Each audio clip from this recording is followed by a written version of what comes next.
Hello everyone, my name is Tumba Comfort.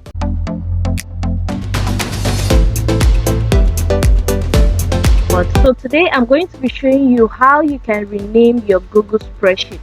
As you can see, this is the Google spreadsheet environment, and if you look up here, it is not renamed, it is not named properly.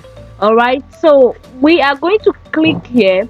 All right, and then once that is highlighted, you're going to type the name which you want to save your work with. If it is budget for the month of September, you also write it, but I'm going to write how to rename how to rename